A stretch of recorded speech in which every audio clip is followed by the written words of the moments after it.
Señoras y señores, buenos días. En este día, lunes 3 de mayo del 2021, vamos a realizar la siguiente entrevista con el economista Nicolás Acosta, un profesional ibarreño y experto en temas económicos, analista económico, por supuesto. Le hemos invitado para hablar precisamente del asunto, este reto que tiene el presidente electo Guillermo Lasso en torno al tema económico.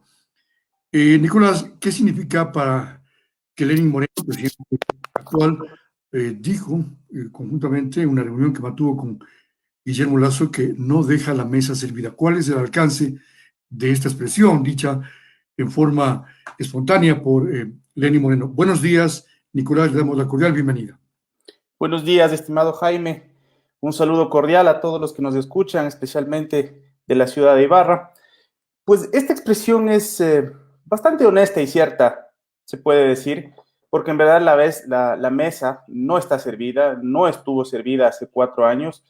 Entonces, lo positivo de esta expresión al menos es reconocer el problema que existe. Recuerdo hace 4 años exactamente, tuve la oportunidad de participar en varias entrevistas con cadenas internacionales, CNN, NTN 24 de Colombia y Televisa de México, en los cuales advertía que evidentemente no estaba la mesa servida hace 4 años en el cambio de mando entre el gobierno de Rafael Correa y de Lenín Moreno. La deuda pública era importante en ese momento, era preocupante y 4 años después nos tomó recién, se puede decir, realizar el diagnóstico de la situación y tampoco se ha solucionado, vale decirlo. Incluso por la pandemia estamos peor que hace 4 años. Entonces, en términos generales, la situación es preocupante desde el sector público, ¿sí? Tenemos un sector público que está ahogado, realmente ahogado de recursos. Existe una cierta, se puede decir, alivio temporal. Recordará hace un año, exactamente quizás un poco menos de un año, existía esta presión en los recursos públicos de tal forma que era imposible cubrir las obligaciones de los servidores públicos a mes vencido. Existía un atraso de 1 o 2 meses en los salarios y eso es producto es un reflejo de la situación a la que llegaba o estaba a punto de llegar el país. Lo único que hizo la pandemia fue acelerar el diagnóstico o de acelerar la enfermedad que tenía la economía ecuatoriana, y este alivio temporal se debe básicamente a que existió una renegociación de la deuda externa, que no quiere decir que ya no existe deuda, sino que simplemente existe un alivio en el pago de servicio de la deuda para los próximos años, es decir, no se va a pagar, existe un alivio de alrededor de 11,000 millones en los próximos 5 años, y eso acompañado de una inyección de recursos del Fondo Monetario Internacional. Es así que por ahora podemos tener cierta tranquilidad, pero ojo, tranquilidad lo pongo entre comillas, porque el ministro actual de Finanzas casi no aparece en la tele. Es un poco paradójico decirlo, pero es producto de esta renegociación y de esta inyección de recursos que tenemos por producto del acuerdo con el Fondo Monetario, pero eso no quiere decir que la situación esté mejor. En términos relativos se podría decir que existe esta tranquilidad y que el acuerdo con el fondo puede ser positivo porque es un financiamiento barato, ¿sí? Lo preocupante sería, o lo más preocupante, mejor dicho, sería que estemos contrayendo deuda que sea más cara para pagar deuda más barata. En este caso estamos en un escenario, se puede decir, algo alentador porque estamos recibiendo un financiamiento más barato para pagar una deuda que es cara. Pero ojo, la tarea no se ha acabado. En los próximos años existe una presión importante de recursos por pago de deuda. Debe hacer frente a la reactivación económica y como bien lo han señalado incluso algunos candidatos en campaña, la principal política económica en este instante es el tema salud. La emergencia sanitaria. La emergencia sanitaria, el presidente ha ofrecido vacunar a 9 millones de personas en 100 días, lo cual parece una tarea compleja, considerando 2 restricciones que son importantes. La primera es la disponibilidad de vacunas. Tener 9 millones de vacunas para 100 días parece una tarea compleja, es un tema de gestión. Y el segundo es quizás lo que más me preocupa a mí. Soy optimista en conseguir las vacunas, pero no tanto en el tema de logística y organización del sector público, porque esto quiere decir que se debería vacunar una persona cada 12 minutos Y para eso se necesita un Ministerio de Salud, un sector público que sea organizado y muy eficiente. 3 millones de vacunas cada mes sería, ¿no? En promedio, 3 millones de vacunas cada mes y sobre todo que existan, estamos viendo las consecuencias de un programa de vacunación complejo en términos logísticos, con la misma organización. No sé si en los 100 primeros días tengamos un sector público de ese nivel. Espero que sí. La verdad no podría afirmar que es imposible, pero me cuesta creerlo. Ahora, el presidente electo, Guillermo Lasso, un poco está haciendo un símil, un parecido. Yo vi una serie, no sé si vio Nicolás, esta de House of the Cards, donde el presidente de Estados Unidos en su primer día fue a visitar a sus padres en la tumba, pero claro, él se portó mal, ese personaje me refiero, y también el actual presidente Biden ha vacunado ya en 3 meses a, creo yo, 10 millones de personas, y una cifra realmente importante, no es el 100%, pero un poco se está pareciendo a lo que hace el gobierno norteamericano, debe ser por el tema este de la crítica que se le hace, que es un gobierno de derecha. ¿Qué expectativas en ese entorno tiene Guillermo Lasso frente a una crisis sanitaria, frente a una crisis económica, frente a una deuda pública alta, gobiernos locales que demandan de recursos y que le van a pedir en mayo ya el pago de sueldos, ¿no? Y esa es la segunda gran restricción que tendrá el próximo gobierno, estimado Jaime, que yo le llamo, el primero es la salud y el segundo para mí es el tema político. No es sencilla la tarea desde ese punto de vista. Recordemos que el presidente o su partido de gobierno apenas tiene 12 asambleístas de 137. Para tener mayoría se requiere de 70. Y su aliado, claro, aliados al Partido Social, sus aliados del Partido Social Cristiano son 18, lo cual está bastante lejos de llegar a una mayoría. Y le digo, me parece preocupante más allá de los números por la experiencia reciente. Recordemos incluso antes de la pandemia, después del conflicto de octubre 2019, era una medida necesaria, 20 años postergando la reforma o la eliminación del subsidio de los combustibles, evidentemente mal implementada por parte del gobierno de turno. Pero en todo caso, fue una reforma fallida y producto de esto, no sé si usted está ahí, Jaime, si me escucha. Claro, está en primer plano Nicolás da Costa, por eso me salí de la pantalla para verle ampliamente. Perdón, estimado Jaime. Entonces, le comentaba que el segundo desafío más grande que tiene es el tema político, porque el partido de gobierno apenas tiene 12 asambleístas, su aliado el Partido Social Cristiano 18, y está muy lejos de tener una mayoría en la asamblea. Y menciono esto por la experiencia reciente. Vamos un poco antes de la pandemia, producto del paro de octubre de 2019, la fallida eliminación del subsidio de los combustibles, que vale decir era una medida económica que se había postergado casi 40 años, una medida económica ineficiente desde el punto de vista social porque beneficia a los que más tienen, ineficiente desde el punto de vista fiscal porque implica un gran derroche de recursos públicos para mantener una política ineficiente y también desde el punto de vista ambiental una política económica ineficiente por la contaminación que esto genera. Y producto de esta fallida reforma en octubre de 2019, en los siguientes meses el gobierno tenía que hacer frente a reformas económicas. Y laborales también. Laborales. Y el resultado final fue unas medidas económicas que yo les llamo como tapar una herida abierta con un curito, unas medidas económicas parche. De tal forma que terminamos con impuestos a las plataformas digitales, impuesto a Netflix, impuesto a los planes postpago de telefonía móvil, que ojo, no estoy criticando, no estoy diciendo que no deban existir impuestos a estos servicios, entiendo la lógica, pero son impuestos que recaudan muy poco para lo que realmente necesita el sector público para su funcionamiento. El resultado es ese, terminamos con reformas económicas que ayudan muy poco, incluso en pandemia mismo, recordemos hace un año exactamente, se discutía cuál será el proyecto de ley para esta reforma o para esta denominada ley solidaria.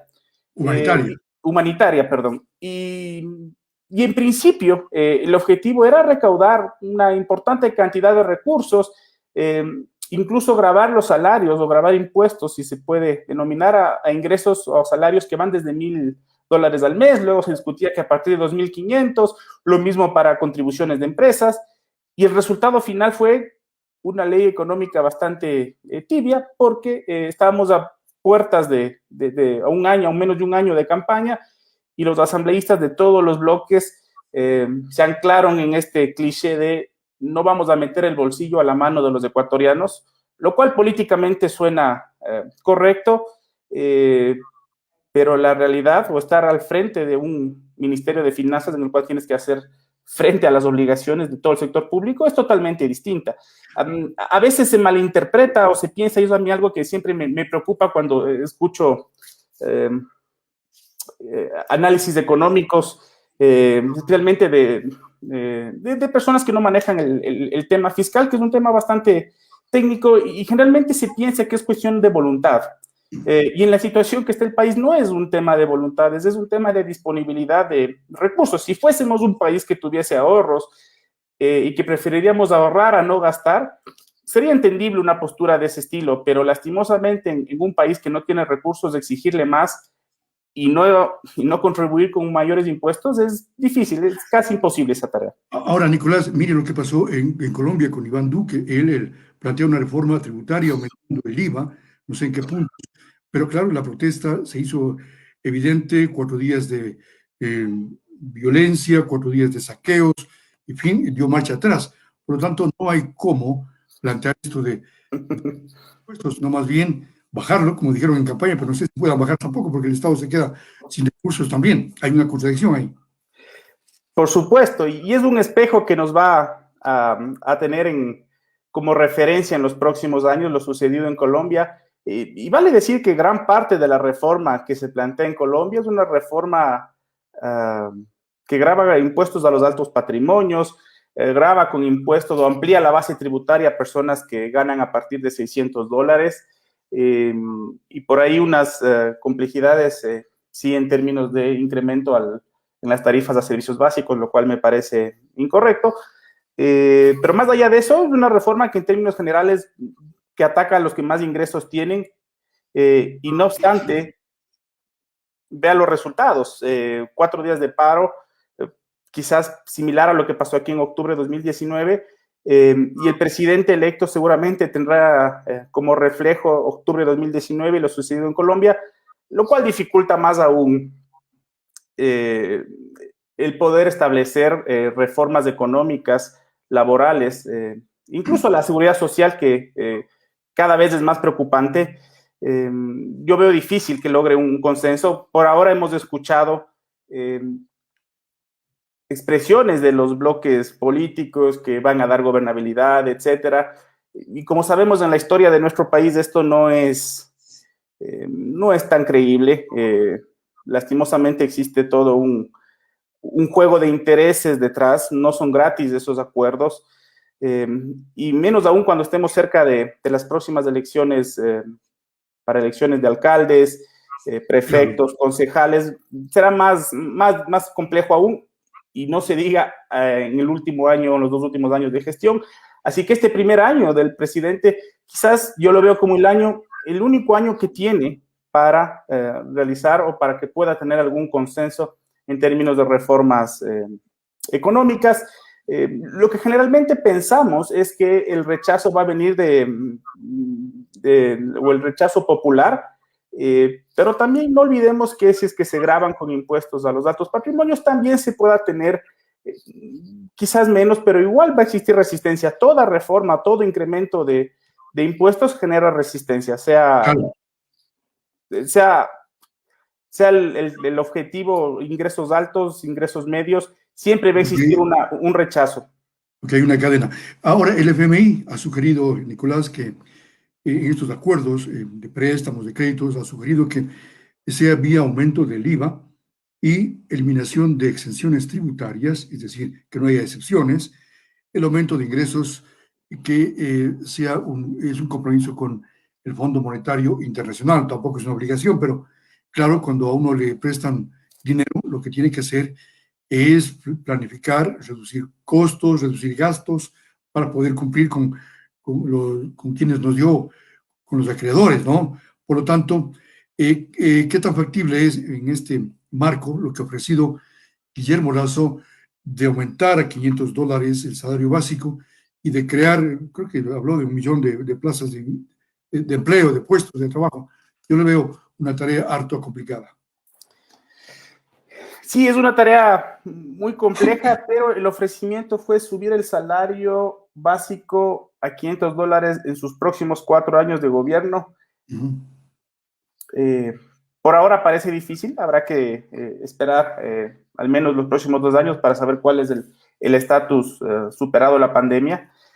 Y en el caso del Fondo Monetario Internacional, quizás hay que aclarar que el Fondo Monetario Internacional sugiere algunas medidas o políticas que deben implementar los países, pero en definitiva lo que le importa al Fondo Monetario Internacional o lo que le preocupa es que se logre la reducción del gasto, que se logre optimizar el Estado, sea con reducción del IVA, sea con aumento del IVA, sea con aumento del impuesto a la renta, sea con reducción del subsidio a los combustibles. Y quizás la medida más sensata, a mi juicio, es eliminar estas exenciones tributarias que existen en el país. Fíjese en el caso colombiano, ya que topamos el tema, en Colombia se amplió la base tributaria, es decir, quienes ganan alrededor de $663 van a pagar impuesto a la renta, eso es ampliar la base tributaria, es decir, tener más contribuyentes. Y el salario básico en Colombia es de alrededor de $234, es decir, aquella persona que gana el doble, un poco más del doble del salario básico, esta reforma establecía que deba pagar impuesto a la renta, lo cual puede parecer un poco brusco, pero si vamos al caso ecuatoriano, el tema es más complejo aún. A mí me parece que existe demasiada exención tributaria, especialmente en tema de impuesto a la renta. Una persona que gana alrededor de $2,000 al mes, si lo multiplicamos por 12 y se acoge a todas las deducciones que existen de impuesto a la renta, pagaría 0 por impuesto a la renta al fin del año fiscal, lo cual me parece algo inequitativo, considerando que el salario básico es de $400. Si era alguien que gana 5 veces el salario básico en Ecuador, podría no pagar impuesto a la renta, es algo que debe cambiar. Además de las exenciones del impuesto a la renta, existe todo un cruce de facturas, incluso dentro de los mismos familiares, que lo único que ocasionan es pérdida de recursos al Estado. Entonces, me parece que se debería empezar a reformar. Por ejemplo, yo hasta ahora no encuentro la justificación de que, por ejemplo, los gastos en vivienda o incluso en vestimenta puedan ser deducibles de impuesto a la renta. Entiendo que detrás de esto hay toda una lógica de facturación. Hay un incentivo de esta deducción a fin de que las personas exijan factura y los establecimientos económicos entreguen la factura y no exista su facturación. Pero por otro lado, tenemos esta complejidad en términos de pérdida por recursos en impuesto a la renta. Entonces, sí, me parece que esa es la primera vía, es atacar las exenciones. Y ojo, no solo para personas naturales, lo mismo ocurre para empresas. Todo esto, lo que el Estado deja de recaudar, se llama gasto tributario y en el Ecuador es importante. Y segundo, existe una tarea que no se ha logrado corregir en el Ecuador, desde que al menos yo tengo conocimiento económico, y es el tema de evasión fiscal, que en el Ecuador llega alrededor de 7% del PIB, es decir, alrededor de unos 70 millones de evasión fiscal, lo cual también es una tarea enorme. Existe ojo, esto no quiere decir que de un año para otro el Estado va a recaudar 70,000 millones, pero sí una parte de esos recursos se podría trabajar para evitar que exista mayor o reducir esa evasión. Y también hay un tercer aspecto que es importante, Jaime. Hemos hablado mucho de si es fácil o cuán difícil es subir los impuestos, y también existe una complejidad que viene y que es parte en realidad del sector público, y es el tema corrupción. Existe mucha resistencia y con razón, vale decir, en la ciudadanía en asimilar este incremento de impuestos o de tarifas, porque el razonamiento es claro y es válido, ¿verdad? ¿Por qué voy a pagar más impuestos si esto luego va a las arcas de un gobierno que despilfarra, maneja mal los fondos públicos, incluso asociado con temas de corrupción. Entonces, otra tarea que tiene el presidente es cómo legitimar ese incremento del gasto público y cómo garantizar que esa contribución que están haciendo los ciudadanos de las empresas sea gastado de manera eficiente y justa, porque la experiencia que tenemos es más impuestos, más regalías por petróleo y el resultado es mayor despilfarro y mayor corrupción. Entonces, y eso está latente y le aseguro que está en la mirada de todos los ciudadanos y eso también, en cierta manera, puede explicar esta inconformidad o los posibles rechazos que puedan existir hacia la reforma, las reformas que implemente el próximo gobierno. Ahora, Nicolás, ¿qué tan preocupante es lo que se ha dicho respecto del seguro social? Un estudio del Banco Mundial señala que el déficit del fondo de pensiones del IES es de 2.333 millones en este año, a crecer en el 2022. ¿Qué salida le ve a este problema? ¿Cree usted que en verdad no haya recursos en el 2022 para pagar las pensiones jubilares? Es muy preocupante, estimado Jaime. Ya se conocía desde unos 3 años atrás aproximadamente que el Seguro Social tiene un déficit actuarial, especialmente en el fondo de pensiones. Y esto viene explicado por 2 razones principalmente. La primera es, recordemos que hace algunos años el gobierno dejó de pagar el 40% o este subsidio que hace el gobierno al fondo de pensiones. Existe una deuda que todavía no se paga al Seguro Social. Entonces se desfinanció el fondo de pensiones a causa del gobierno, me parece que fue en el año 2015, 2014, si no me equivoco. Yo pago cuando lo necesiten, pero el tema es que hoy no lo necesito, pero mañana sí lo voy a necesitar y cobrarte mañana lo que no me pagaste hoy es más complejo porque se eliminó esa contribución del fondo de pensiones por una decisión judicial. Un par de años atrás se restableció este fondo o este pago del 40% al fondo de pensiones. Sin embargo, eso ya drenó el fondo que tiene el seguro de pensiones. Y el segundo gran causante de esta crisis en el fondo de pensiones del Seguro Social es que hay que entender que el Seguro Social tiene algunos fondos. Los 2 más importantes, el fondo de pensiones y el fondo del seguro de salud. ¿Y qué ha sucedido? Recordemos que en el año 2009, por decreto presidencial, se estableció que los familiares de los afiliados al Seguro Social también pueden atenderse en el seguro.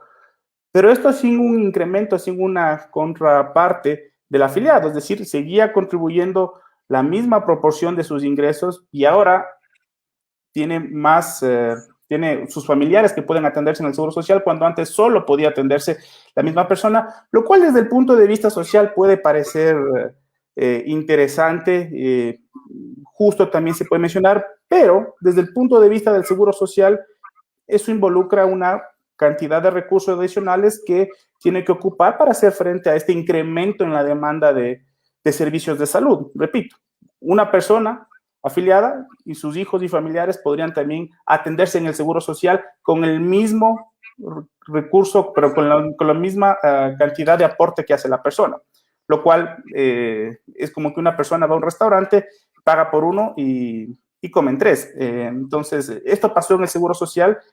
Pudo haber sido una política interesante si es que se le daba al trabajador o al afiliado la oportunidad de elegir si es que quiere o no quiere que sus familiares se atiendan al Seguro Social, y esto asociado a un incremento en el aporte que hace cada afiliado, que es como funciona cualquier seguro privado. Si quieres un seguro para ti, te cuesta X dólares. Si quieres un seguro con cobertura para toda tu familia, te cuesta X más otra cantidad de dólares. Entonces, y eso ha sido un quiebre en el fondo de salud, porque no alcanza lo que cada afiliado aporta, lo que todos aportamos para cubrir las obligaciones, no alcanza. Y hay menos aportantes cada vez, ¿no? Y hay menos aportantes cada vez por la situación económica que vivimos en pandemia, y además por un tema poblacional, ¿no? Existen... los adultos, la población adulta crece más que los jóvenes, diríamos, ¿no? Correcto, existe una población adulta importante y existen pocos jóvenes trabajando que hagan frente a cubrir esas obligaciones de los adultos. Y lo que ha pasado es, Correcto. Y lo que ha pasado, estimado Jaime, es que lastimosamente el Fondo de Salud ha estado financiando, perdón, el Fondo de Pensiones ha estado financiando el Fondo de Salud, porque como le expliqué, el Fondo de Salud está quebrado. Los aportes que hace cada persona no alcanzan a cubrir las atenciones que hacen sus familiares. Eso hablo a nivel general de todos los datos del seguro de salud. Entonces, lo que ha sucedido es que el seguro de salud ha estado drenando recursos del fondo de pensiones. Eso también explica, en cierta manera, por qué está quebrado este fondo de pensiones y por ahí unos detalles no menores de deuda que tiene el gobierno con el IES, inversiones que ha hecho el IES en el sector público, pero principalmente son estas dos causas, ¿no? La eliminación de la obligatoriedad del gobierno de pagar el 40% al fondo de pensiones y la ampliación de beneficiarios del seguro de salud en el fondo de salud del IES. Entonces, es difícil la situación en el seguro social, como repito, actualmente. ¿Tiene salida? Por ahora no tiene salida. Lo único que tenemos es un punto en el cual esto estalla y no se podrán cubrir con las obligaciones de los jubilados, salvo que existan reformas, incremento en los aportes. A mí me parece realmente injusto incremento en la edad de jubilación. Exigir a una persona que ha trabajado 30 años que trabaje más me parece injusto. Y la otra es que el gobierno haga frente a esta deuda que tiene con el fondo de pensiones, lo cual, dada la situación que acabamos de mencionar, parece más complejo aún. Situación difícil que se le torna al señor Guillermo Lasso Mendoza en sus próximos 4 años. 2 inquietudes finales para Nicolás Acosta Ibarreño, profesional que labora en Quito, lo cual es satisfacción, no solo porque trabaja en Quito, sino por su conocimiento y su experiencia en el manejo del tema económico, que nos ilustra muy claramente respecto de cómo está la situación del país. ¿Qué tan importante es esta ley de defensa de la dolarización que aprobó la Asamblea hace pocos días y que ha tenido críticos por parte especialmente del bloque de UNES, que han dicho que lo que busca es un poco beneficiar a la banca y por lo tanto a los intereses de Guillermo Lasso? ¿Cómo le ve usted? No, ese es un argumento totalmente falso, a rajatabla, estimado Jaime. Es una ley necesaria, pero lastimosamente, al igual que la ley de ordenamiento de las finanzas públicas que se promulgó hace más de un año, me parecen leyes importantes, necesarias, pero es lo que yo llamo llanto sobre el difunto. ¿Por qué? La ley de finanzas públicas establecía una serie de reglas para que el gobierno no se sobreendeude. Lastimosamente, esta ley ocurre cuando el daño ya está hecho. Y lo mismo ocurre con esta ley de defensa de la dolarización, que impide que el Banco Central inyecte recursos o preste al gobierno central, ¿sí? Básicamente, ¿por qué? Porque a partir del año 2015, el Banco Central ha estado financiando vía expansión del balance del Banco Central al gobierno ecuatoriano. Y son alrededor de 7,000 millones de dólares que ha existido de deuda o de obligaciones que tiene el Ministerio de Finanzas con el Banco Central que no se han cubierto. ¿Qué sucede? En principio se podría pensar que no hay ningún problema en que el Banco Central le preste al gobierno, si es que el gobierno le paga e incluso le paga con un interés, ¿no? Es decir, una inversión razonable. Sin embargo, lo que sucede es que se renueva la deuda, solo se paga el interés y se renueva la deuda, y de los 7,000 millones de capital no se ha pagado nada, solo se han pagado los intereses y se renueva la deuda, y es decir, se sigue pateando la pelotita a futuro, y en el 2015 empezó con 0 de deuda, y en la actualidad tenemos más de 7,000 millones de deuda, y no existe ningún compromiso real de que estos recursos se puedan sanear, y lo que hace esta ley es básicamente limitar, o ni siquiera limitar, prohibir a rajatabla esta expansión de balance, se puede decir, del Banco Central, lo cual, repito, Jaime, a mí no me parece incorrecto que se haya hecho eso. Lo que me parece incorrecto es que no haya tenido un límite y que no se haya repagado la deuda. Entonces, cuando existe un mal antecedente, y esto sucede en cualquier relación, incluso personal o bancaria, cuando tienes tú un mal pagador o un mal cliente, lo que haces es cortar de lleno cualquier relación que tengas. Y eso es lo que se ha hecho, básicamente decirle al gobierno, tú no puedes meter la mano al Banco Central porque ya lo hiciste y no cumpliste.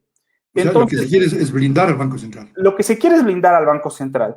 Y lo que se quiere, y para que el Banco Central esté blindado, lo que se requiere es que sea un Banco Central independiente, porque ¿qué es lo que sucede antes o por qué se dieron estos préstamos o estas expansiones? Pues básicamente porque el Banco Central estaba liderado por personas afines al gobierno de turno, lo cual es un problema, ¿sí? Lo que se argumenta o los argumentos el argumento que tienen los opositores es que En la junta directiva del banco, ¿no? exactamente, Conformación de la junta. pero ¿qué sucedía antes?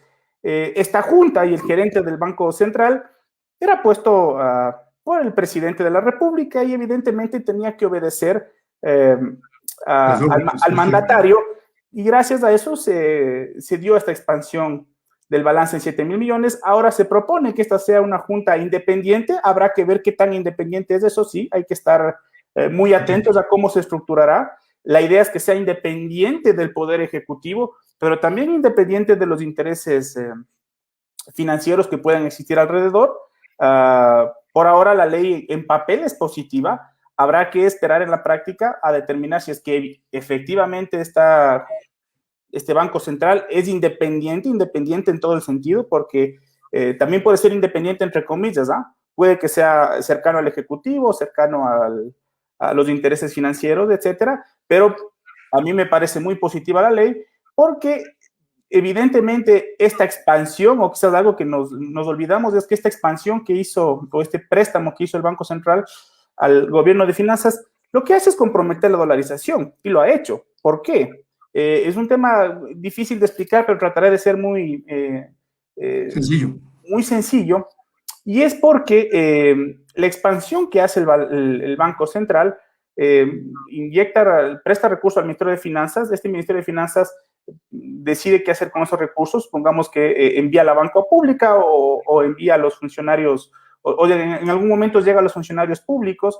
Y el momento que estos funcionarios públicos o este dinero que se creó llega a manos del público, y este público decide hacer uso de ese efectivo o decide importar, por ejemplo, una persona decide comprarse un auto, eso merma o disminuye las reservas internacionales que tiene el Banco Central, y estas reservas internacionales que tiene el Banco Central tienen dos fines esenciales para la dolarización, que son el primero, responder al flujo de demanda de efectivo que hagan las personas, y el segundo, poder realizar o garantizar las importaciones que se hace o las compras que hace el Ecuador con el resto del mundo. Y ha existido un deterioro importante y significativo en las reservas del Banco Central, producto de esta ampliación o este préstamo que ha hecho el gobierno, el Banco Central al gobierno. Entonces, el resultado final de todo esto es que se achican las reservas, es decir, el gobierno, el Ecuador, no puede hacer frente a sus obligaciones con el exterior. Entonces, ¿qué pasa? Si es que esto se seguía o seguíamos en este vicio que por suerte en los últimos años no existió, pero si seguíamos con esta cadena viciosa, iba a llegar en algún momento que las reservas iban a ser insuficientes para responder a los pagos al exterior, y también existe un riesgo de cobertura en los depósitos que tiene la banca privada en el Banco Central, porque lo ideal sería que por cada dólar que tiene depositado la banca privada en el Banco Central existe una garantía de ese dólar y que en cualquier momento se pueda, que demande, digamos que existe una demanda espontánea de efectivo de la banca privada o del público hacia la banca, y el banco va al Banco Central y dice, ¿dónde está mi dinero? No existe por ahora una cobertura del 100%, y eso también es producto de este mal manejo que se hizo de este instrumento de deuda vía Banco Central, Ministerio de Finanzas. Así que en términos generales la ley es positiva, estimado Jaime. Muy bien, finalmente, Nicolás, el arquitecto Hugo Acosta Saltos planteó una carta al presidente de la República donde señalaba que ante la crisis económica que vive el país, para lograr una reactivación económica, hace falta, se requiere una amnistía tributaria, es decir, no pagar impuestos durante un año. ¿Cómo le ve el planteamiento del arquitecto Acosta? No he conocido de la carta, pero me parece compleja y difícil de implementarse en la práctica, porque el Estado requiere de esos recursos. Y la amnistía tributaria ya se hizo en el país y fue muy criticada. Lo hizo el expresidente Correa en el año 2015, el presidente Moreno en el año 2018, y lo peor que podría hacer el presidente de turno ahora es proponer una amnistía tributaria porque generalmente los grandes beneficiarios de esta amnistía tributaria son los grandes empresas, generalmente de actividades económicas muy rentables que tienen deudas millonarias con el SRI y se suelen beneficiar de estas amnistías. Y claro, también se benefician ciudadanos comunes, ¿no? Como por ejemplo, personas que tienen deudas menores con el SRI, personas que tienen deudas de tránsito, matriculación vehicular, etcétera. Pero sin embargo lo veo inviable desde el punto de vista económico y segundo, desde el punto de vista político sería un grave error proponer amnistía tributaria, así como también a veces se sugiere reducción de impuestos. Por ejemplo, siempre está muy en boga la reducción del impuesto a la salida de divisas, que yo siempre digo, podemos pasarnos días enteros, horas enteras, en una discusión muy interesante sobre qué tan bueno o qué tan malo es este impuesto. La realidad es que el país requiere, es el tercer impuesto que más recauda en el país y eliminarlo sería un gran error. Lo mismo ocurre con, ¿qué tal si es que para atraer la inversión exoneramos de impuesto por 10, 20 años a las grandes cadenas hoteleras o a grandes inversiones que se hay en el país? Y la respuesta es no, evidentemente no. No están ahí los determinantes de la inversión. Los determinantes de la inversión están más bien en el tema de seguridad jurídica, que en este país no ha existido. La experiencia internacional, y generalmente también se argumenta los impuestos, y realmente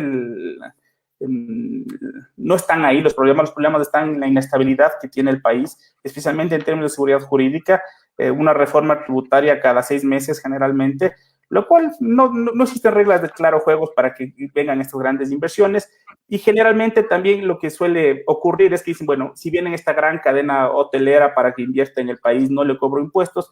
La pregunta que siempre nos daremos es, ¿y si no existía esa amnistía, igual hubiese venido la empresa hotelera?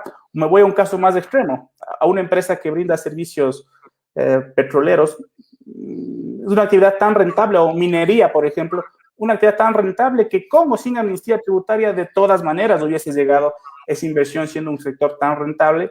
Entonces, me parece compleja la propuesta.